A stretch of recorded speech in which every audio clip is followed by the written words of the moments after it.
100-day challenge for FN and SMC trading day 70. അപ്പോൾ ഇന്ന് നമ്മൾ നോക്കാൻ വേണ്ടി പോകുന്നത് എങ്ങനെ നമുക്കൊരു ഓർഡർ ബ്ലോക്ക് വാലിഡേറ്റ് ചെയ്യാന്നുള്ളതാണ്. ഒരു ഓർഡർ ബ്ലോക്ക് എങ്ങനെ ഐഡന്റിഫൈ ചെയ്യണം എന്നുള്ളത് നമ്മൾ ഓൾറെഡി നോക്കിയിട്ടുണ്ടായിരുന്നു. എങ്ങനെ വാലിഡേറ്റ് ചെയ്യാന്നുള്ളത് നമുക്ക് ചാർട്ടിലേക്ക് ഒന്ന് പോകാം. ഇതിലേക്ക് വരാണെന്നുണ്ടെങ്കിൽ നമ്മുടെ ഓർഡർ ബ്ലോക്ക് എന്ന് പറയുന്നത് ഈ മൊമെന്റം സ്റ്റാർട്ട് ചെയ്തിട്ടുള്ള ഈ ഒരു സിംഗിൾ ക്യാൻഡിലാണ് നമുക്ക് ഈ ഓർഡർ ബ്ലോക്ക്. ഈ ഓർഡർ ബ്ലോക്ക് കൺഫേം ചെയ്യാൻ വേണ്ടിയിട്ട് നമുക്ക് 3 കാര്യങ്ങളാണ് വേണ്ടത്. ഒന്ന് നമ്മുടെ ലിക്വിഡിറ്റി ഗ്രാഫ്. ലിക്വിഡിറ്റി ഗ്രാഫ് എന്ന് പറഞ്ഞാൽ ഇത് നമുക്കൊരു സ്വിംഗ് ലിക്വിഡിറ്റി ആവാം, അതല്ലാന്നുണ്ടെങ്കിൽ ക്യാൻഡിൽ ലിക്വിഡിറ്റി ആവാം. ഇവിടെ നമുക്ക് 2 ലിക്വിഡിറ്റിയും നമുക്ക് കൺഫേം ആയിട്ടുണ്ട്.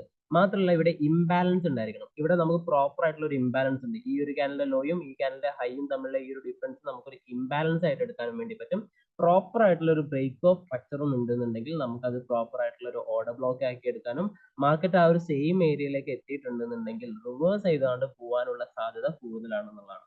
സോ ഈ 3 കാര്യങ്ങളാണ് ഒരു ഓർഡർ ബ്ലോക്ക് കൺഫേം ചെയ്യാൻ വേണ്ടിയിട്ട് നമ്മൾ ശ്രദ്ധിക്കേണ്ടത്. അപ്പോൾ എങ്ങനെ ഒരു ഓർഡർ ബ്ലോക്ക് വാലിഡേറ്റ് ചെയ്യണം എന്നുള്ളത് നിങ്ങൾക്ക് മനസ്സിലായിട്ടുണ്ടെന്ന് വിചാരിക്കുന്നു. മനസ്സിലായിട്ടില്ല എന്നുണ്ടെങ്കിൽ ജസ്റ്റ് കമൻറ്റ് ചെയ്യുക. So that's 1 minute. See you tomorrow.